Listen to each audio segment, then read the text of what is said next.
unique situation we haven't seen in a long time. Let's dive into the drafting phase for match number 1 of day 3. ONIC Esports on the blue side, Malvinas Gaming on the red side. A fun fact as well for most of y'all back at home, the blue side's been winning a lot more than the red side. I believe. Marco, don't do this to me. Don't do that to you. Okay, what's up? Which one is blue? Oh, blue is left. Are you The first pick? Yeah. I'm colorblind. Anyways, I want to talk about the bans because this is a very interesting ban coming in from ONIC where they're banging out the Eve as well as the Faramis. Eve is very strong against certain fighters where you really just want to, in a way, kind of like a Langar kind of style where you just want to use your movement speed and then just go straight to your opponents, as well as banning out the Faramis. The Faramis is, in my opinion, has gotten way weaker after the change to his ult, but it does show that perhaps they want a team fight where they want to make sure they can charge in, they can dive, and no one will survive that charge. I think banning the Eve is a smart move. It just allows them to circumvent all the problems. Now the two has to be slows, banned, right? the zonings, the immobilized as well. And especially if they want to use CW, denying that real-world manipulation that can just zone the marksman away from those fights. They ban the Kaja for the pickup potential. 1-1, Glue, 2 heroes up for grabs, but they go and opt for the 1-1 for CW, a comfort pick, his main hero. But is it worth letting that glue go? We've seen how strong the glue is, and without hesitation, Malvinas picks up the carry as well. A hero that's just been popping off at M4. It just seems like such a gamble. The 1-1 definitely has a lot of potential, but we haven't seen it too often right here. And if Malvinas go for a dive composition, the 1-1 can definitely be useful. But everyone else on the team, what will they draft out to ensure that CW won't even get destroyed all the way from the early game? Here's the thing, right? I kind of feel like the laning phase is fine, at least in the gold lane, especially if the mid duo will give a lot of help there. But I don't know, man. Giving up the glue as well as the carry, where we saw even a game that glue did lose, is not really because glue didn't perform well. It's just that mistakes being here and there. And it looks like with the Hayabusa pick as well as the Grok, I think this kind of solidifies that they want to bring the aggression in early. So Malvinas Gaming, they got to make sure that whichever jungler that they're going to pick is not going to be punished early, because Grok as well as Hayabusa, they just need a very strong mid laner, a mage that's strong, like level 1, level 2, and it might be GG for them in the mid. Well, another hero that could work, instead of picking up a jungler or a mid laner, hey, you're up against an assassin, up against ONIC. They're probably still having nightmares about going up against a Hilda on an assassin. It's still up for grabs right now. They don't go for it. They instead lock in a jungler that we haven't seen so far in the group stage. But still, Karina, one of those junglers that's just super solid. Good clear, good damage, and very flexible in terms of how you can play this hero. You can go tank, you can still go damage. But then it's also not exactly a counter towards the Hayabusa as well. So I think the roamer here will be the very important hero that will decide how the early game can go. Already a Hilda being banned away by Malvinas of all people. And Mincetar, just to ensure that no dash denials are available. On top of that hook, it can be such a reliable engage tool for the side of Malvinas, who do want to push the tempo early on in the fight. This is kind of interesting because Malvinas Gaming, they themselves ban out the Hilda, where they could have used it to their own advantage to really harass the Hayabusa. And now Mincetar ban, I guess it's good because they do have a lot of dashes, but this is a pretty unorthodox ban, I gotta say, because usually people just go for the very, very safe pick. So it looks like ONIC probably has done their homework on Malvinas Gaming, knowing that this is a potential dangerous pick. Well, the other ban comes in, and it is actually going to be that Xavier. This hero has been, I wouldn't say super prio, right? A lot of teams have been picking it up, but it's been very situational. We've seen where players can actually utilize the Xavier, especially when it goes to the late game. We saw Lemon yesterday pop off on this hero, but with it banned away, and looking at the compositions from ONIC Esports, with 3 out in the fray, you can really understand why they went for the Xavier ban, right? This is Instant. You're not going to see those crazy dive-in heroes. You're going to see a lot of that safer picks as a mage, but we still don't know because Drian's playing right now. The Grok, we've seen him play, pull that off in the mid lane. We've seen him use heroes like a Kagura as well, so he's definitely not averse to playing the more aggressive heroes that can just 1v1 and then take over that mid lane control. Along with the Grok, as you mentioned, Mirko, they can definitely contest on the Prio and allow that high roam playstyle that ONIC can use to shut down all these strong laners from the side of Malvinas Gaming. Looking at the draft right now, I mean, here's the thing. We got to look at numbers because numbers don't lie. Joe hasn't been doing well, so Malvinas Gaming picking out the Joe, I'm kind of iffy because, again, it is one of those very high mechanical heroes. If you can execute it, then you got a lot of TikTok moments. It looks great, but if you don't, then your team is really going to suffer. And something interesting about Lolita, man, every single World Series, like, it's never like super top tier, but Worlds comes in and suddenly Lolita is the most reliable roamer you can use, like a lot of damage, good setup, very easy to set up. So something about Lolita, man, but it looks like on it they're gonna finish off their draft with the Valentina as well as the Franco. So EXP Grok? EXP Grok for Boots, which is an interesting way to actually go at it, to use this draft. All right, I'm looking at it right now. It's pretty cool, bro, right? It's a good composition. They have solid pick. They have pretty good team fight with the AoE, but my main concern now is how is this Wan going to go up against the carry, who's been really good, and a Luo Yi. Wow. That's actually pretty solid. I really like the Luo Yi pick here up against a lot of melee that ONIC have drafted for themselves. That's a lot of damage, my guy. I'm sorry, but I gotta say, if they play it well, they can win mid and they can definitely put pressure in the jungle because Joe is strong level 1, Louis is strong level 2. Just get Louis to level 2 and then force fights because even though Valentina is very strong and with her passive, she gets to the level very fast, but a lot of crowd control makes it so that even if you can do damage, even if you can dash around, if you're not moving, it really doesn't matter. And look at the composition as well. The wave clear coming in from both these teams. You can see that they want to contest that early pressure. And I think level 2 and level 3 is going to be absolutely bloody in this particular match. Both teams have the heroes available to try and go for those big pickoffs or those big skirmishes with the whole team involved. Let's see if that happens early on here in match number 1. As both ONIC Esports and Malvinas Gaming, they've drafted a very aggressive draft. Let's head on over to the Land of Dawn for match number 1. In match number 1, man, I'm looking at the mid lane. How are they really going to play this out? Especially because we saw Franco yesterday, especially with the Legend skin, but he's not using the Legend skin. This is a nerf. He should have used the Legend skin, man, because somehow the hook rate with that is like, what, like 80%? It's insane when you use the Legend skin on this Franco. It's definitely a buff if you use that particular skin. We saw Mara pop off on that Franco pick, but here in the early game, against a Cho and a Luo Yi, it's going to be very difficult because there's not a lot of burst damage available for the side of ONIC Esports. In a prolonged fight, maybe something can be done here, but right now Keyboy is just zoning Steve away, ensuring that the jungle denial does not happen yet again. Yeah, jungle denial is very important, but right now, looking at MVG as well as ONIC, it's look like they're not really forcing anything just yet. So maybe because even they see this as a very high-risk kind of play, they're playing it a little bit slow. But again, I kind of want to see MVG really picking it up. Once Prince Fran hit level 4 or once it gets to 2 minutes, I want to see them make a play. If not, they're just giving Kyrie way too much space, man. And right now in the gold lane, CW is doing pretty well for himself. He's zoning away Yokru, and without any assistance, it's going to be very difficult for this carry to try and get anything. So already ONIC displaying a higher level of macro, but look at the mid lane though. Kyrie is playing with fire. It's his signature hero, man. It's his favorite hero to play, and we get to finally see it here at the world stage. But I do want to actually talk a little bit more about that gold lane matchup, because hey, that's my main hero too. Me and CW, we're brothers. CW, Wan.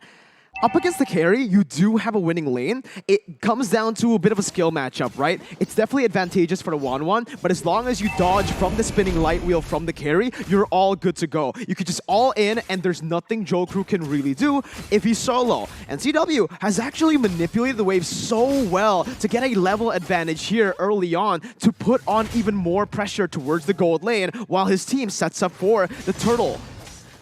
Right now, looking at the situation, Malvina's Gaming is they're really trying to get this turtle. And Harley, I want to see if he can actually get a very big pull with his skill 1 and skill 2 combo. But looking at the map, it looks like ONIC, they're actually splitting their own attention, because at the bottom lane, Keyboy is waiting for Carry to make a mistake. So it looks like ONIC, they're being slightly passive. They just want to establish vision and then try to see if they can use that vision to set up some kind of kill for themselves. They're not really looking at the turtle, they're just looking at kills.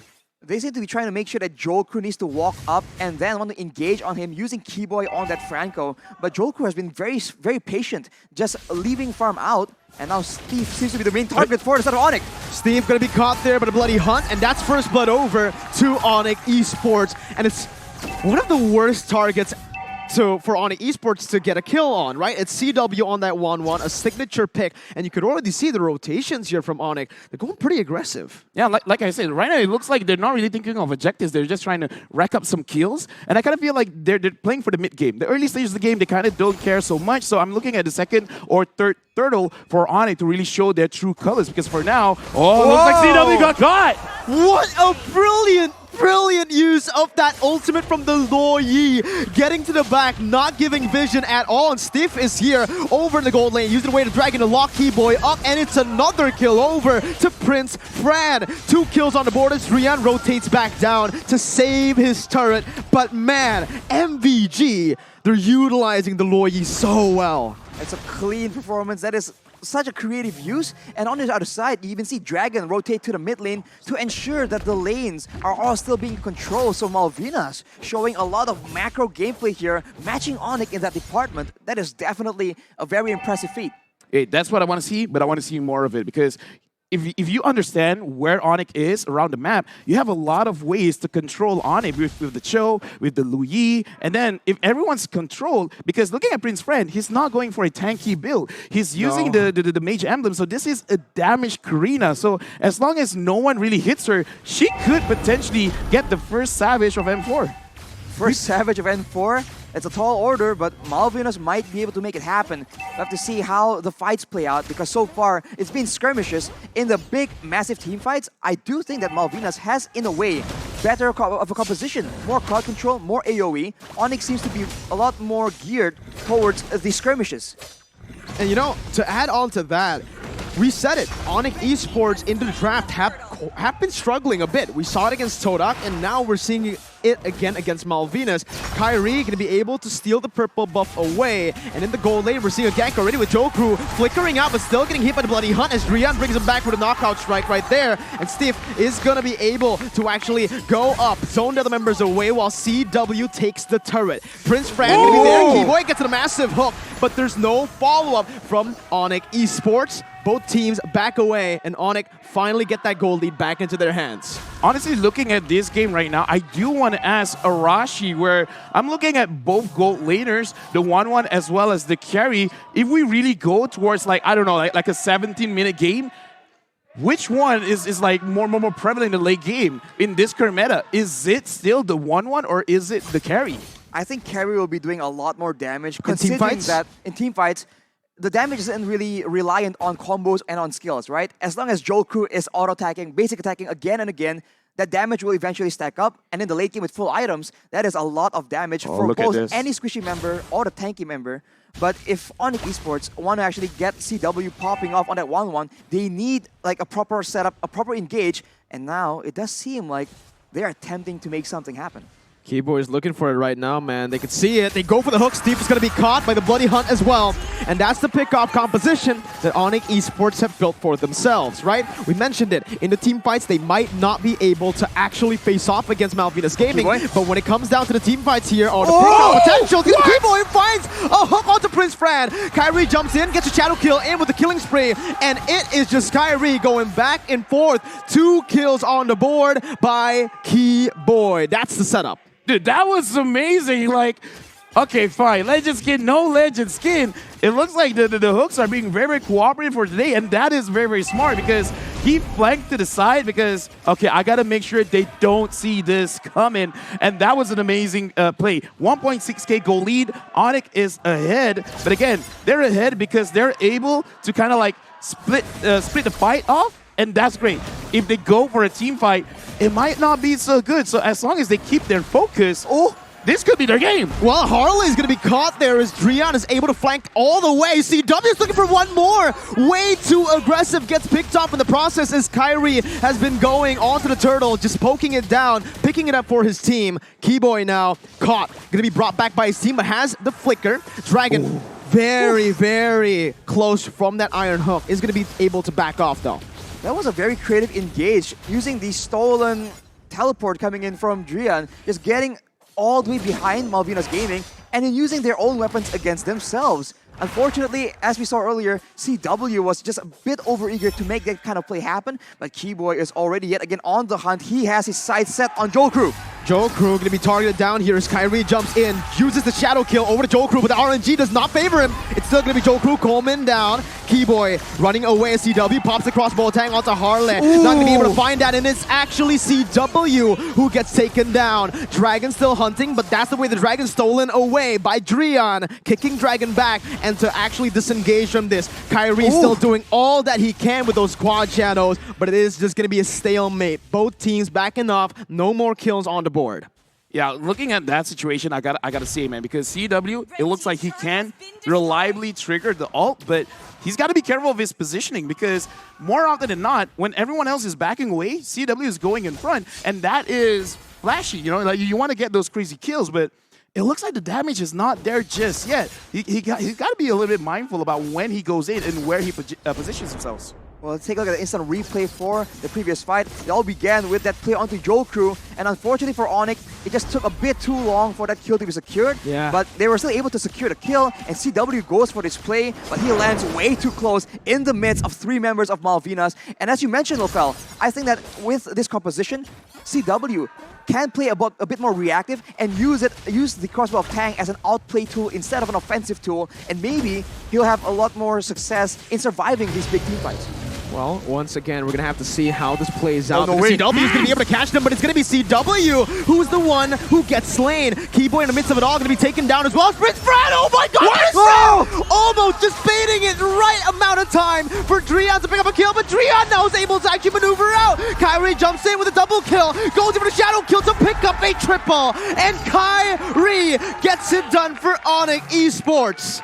I gotta say, man, like that looked cool, but I gotta say, mistake from Dragon. He used the split play. He should have stayed close to his team, because Kyrie was aiming for just one person. If Dragon was there actually was a situation where Malvinas Gaming could have gotten more kills, but either way, great engagement from Malvinas Gaming. But now Kyrie is using this opportunity to try and start the Lord, but it looks like Dragon is not gonna let him do that. Dragon on the glue, man. We're gonna have to see how much time he buys for his team as he goes in for that split, but all the weakness points. Oh my god, again! It's Prince Fran who comes in clutch and saves the day. ONIC Esports have nowhere to go right now, but Dragon's gonna be taken down. It's a shadow kill over to Harley, as now Malvinas have to move back. The Iron Hook does not connect. It's gonna be the way the Dragon locking Prince Fran down, and that's a double kill picked up by Drian, the Lord as well.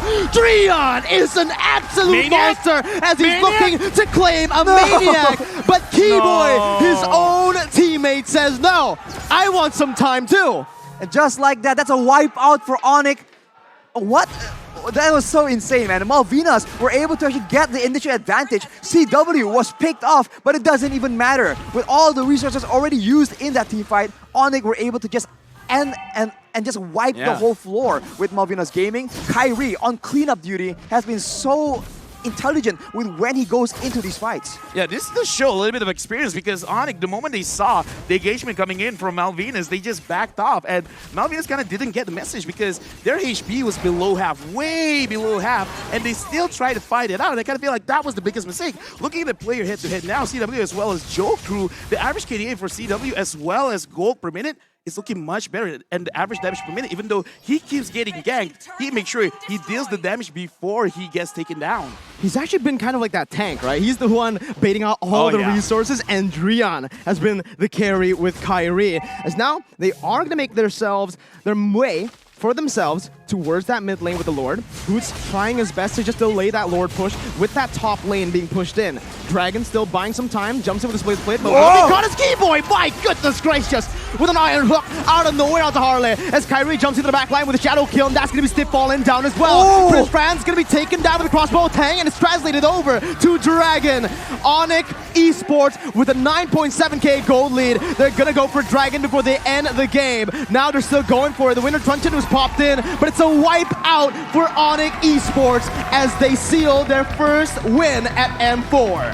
Congratulations to ONIC Esports for winning the first match of the day. And looking at the game, like, this is the thing about Mobile Legends. It's not how you start, it's how you finish. And it looks like Malvinas Gaming, they kind of like let go of the gas a little bit too soon going up against ONIC. And I think in a way, right, in the mid game, it's almost like the opposite. We saw two fights of Fel where they were so low, and yet they pursued, they thought they had ONIC on the run, but ONIC, they just know exactly what the situation was. They turned it back around. It happened one too many times, and in the top class, top tier of Mobile Legends, one moment is all it takes. It is all it takes, and One moment. one Kage is all it takes too, because Dreon, oh my god. What a performance by Dreon, man. A lot of people have been saying that, hey, Dreon's great, but Sans might just be that better mid laner. So far, Dreon, one game, one win. Hey, you know, in my live stream where I called you, I even said I prefer Dreon, right? Yep. Yeah. Thank you, by the way. And again, looking at this game, I kind of like the potential where you understand what is not enough. Because looking at the way ONIC played just now, in the mid game, they kind of understood. Why are we losing? Oh yeah, because when we clumped up, we are always, in Malaysia we say rapat kaya silaturahim, where we get just so close together, and that's kind of not good actually, because everyone's stunned up, so they just kite, and Malvina's game's like, oh, they're scared, we're gonna go in front, but it was actually a bait. Yeah. I think they utilized their pick-off composition really well, but early on, they forgot about it, right? It almost seems like they forgot about it because they were clumping up so much with this pick comp. Finally, though, in the mid-game, like you mentioned, they understood the assignment. They remembered, hey, this is what the coaches drafted the composition for. Never stay near me. Never stay near me. I can't let you get close. Considering the AoE, the combo that's available for Malvinas, you saw that in that Lord fight, they used the bulk of their spells to try and ensure that CW is gone, and yes, he was, but guess who has about 6 to 7 kills on the side of ONIC? It's Kyrie and Dreon, and with them not being locked down by any kind of spell, not being pressured by any kind of damage, they just completely went in full aggression and there was no solution at all. There were glimpses of brilliances though. Like, I mean, look at how Harley was able to use that Luo Yi, man. I love the diversions. Those plays were absolutely amazing. And the thing is, I think they did that a bit too much because it then became readable. Right. I mean, you do it once, it's surprising. You do it again and again, it becomes a bit of a pattern. And speaking of patterns, let's take a look at the item builds for both these teams. Of course, Joel Crew at this point has all the damage here. Well, not all the damage, but the core items, the Demon Hunter Sword and the Golden Staff is available. And Prince Fran actually goes for the Winter Truncheon quite early here. Presumably going for a bit of an outplay, because against pick compositions, having that stasis will allow you to actually outplay a lot of the burst damage that is time sensitive, that needs to be outputted very fast.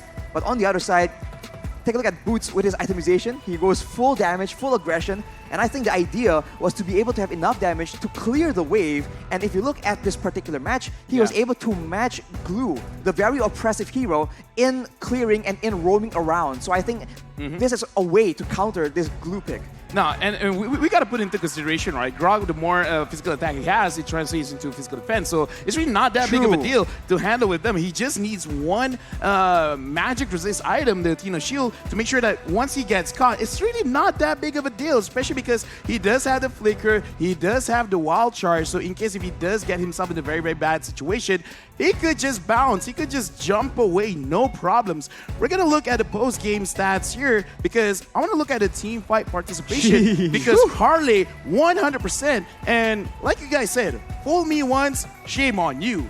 Fool me 5 to 4 6 times, then that's a scam. I'm not falling for another scam. Yeah, that's exactly what happened. They got Trademark, scammed by the way. once. That's my word. Trademark, yeah, right? Trademark, yeah. I see that a lot as well. Oh yeah? Yeah, fool me once. I keep messing it up. Let's not do that here. He's scared to do it at the world stage, dude. But Kyrie Pressure. was definitely not scared to pull off his signature hero at the world stage. Number 1 in terms of GPM, number 1 in terms of damage, Kyrie. And Kiboy, of course, on that Franco, being able to enable the team so early in the game. And in that late game, right, he just knows how to actually find those picks when Malvinas is in that base defense situation. But for Malvinas, Prince Fran also has 100% teamfight participation. And if we look at the stats, honestly, damage dealt is 40k off. It's not massively different. It's just the fact that with the pick-off, with the burst available for ONIC Esports, it just comes in and secures the kill so much more reliably. But before that, let's take a look at the MVP for this game. Guesses. Kyrie. Kyrie. Yeah, let's go Kyrie. All right, Why 2 not? Kyries, and I'll say, you know what, Kyrie too. He got everything done, but hey, you know, sure, Kyrie, he got the spotlight, right? He got all those kills, but who set it up? Yes. It's The boy himself, The not key the man, boy. the key boy. He's Who the needs key. a man when you have a boy? Wait, Exactly. Wait. Hold up. Hold His up. hooks were really good. Like that last one, he got Louis. Oh, what a great I feel hook, like out of right? nowhere. Right? Yeah. I feel like not so good, man, because he wasn't using that skin. Okay, Rashi, now you're biased towards the skin. Like, he I can't blame you. Can Now blame you me? gotta buy the skin for him. Ooh. Yes. For Kiboy? That's gonna be a For achievement Keyboy. for Keyboy, yeah. Sure, I guess. So for Keyboy, stay back. Arashi wants to give you the skin, all right? See So if we can make it happen. Anyways, it's a great performance, and in the early stages, he was also part of the reason why Malvinas has to be on their toes, because again and again, he would spend his time just sitting in a bush, and it looks like he's almost borderline AFK, but Yeah. he is putting a lot of pressure onto Malvinas in a weird way by not being seen, because now they keep second guessing. Is he in this bush? Has he moved away? And you can see that Joku, for example, in the gold lane, he is forced to just sit back so far away, and that allows ONIC to get that rotation advantage. And you know, I like how Keyboy actually played the Franco, right? Because a lot of Francos will just throw their hooks out of Yeah. nowhere. They just keep on looking for that crazy hook. But Keyboy, sometimes he knows how much of a threat he is just standing there menacingly. But I kind of like the way that you said just now how Franco is played, because even a broken clock is right twice a day. Oh. So, right, you just throw it out and hope for the best. And I gotta say, if Franco becomes meta, I kind of don't like it. I don't like going up against Franco because it's so annoying. And looking at the way Keyboy is playing, he is very annoying. Now, we got to talk about the highlights now, because in the early stages of the game, ONIC, they were caught by surprise quite a few times, but once they couldn't find the bushes to actually surprise ONIC, they're just like, we know what to do, we know where guys are going to come from, and we're going to fight back. And this is the situation we've been talking about, right? Will ONIC rely on Kyrie, or will they rely on CW? And in this game, Malvinas seems to be putting all their effort to ensuring that CW does not get out of Yeah, look control, at his fight. denying him, just bursting him down. But afterwards, right, we talked about the possibilities, the flexibilities from ONIC, and they just rely on Drian and Kyrie. And look at the play. It's Yeah. just so well timed, right? It's not just very flashy and very quick. It's when he comes in, when he uses each spell to get the most value out of it. That is what makes Kyrie such a menace to deal with in those big team fights, despite being an assassin. And of course, Keyboy, the MVP, man, making sure that the mage of all people is taken out, and that is no wave clear available for Malvinas. That means that the game is over for Malvinas Gaming. Yeah, and in the highlights, the second last team fight, those are the kind of highlights that the coach will just record and show the entire team, because Joel Crew was so far in front and he saw the Grok, and this is a damaged Grok. Blade of Despair as well as Blade of Heptases, you know the damage from the Wild Charge is going to be huge, and then he just took it. Dragon, virtually no HP, went in front, and then Keyboy is just like, I guess Quad Shadow first kill, double kill?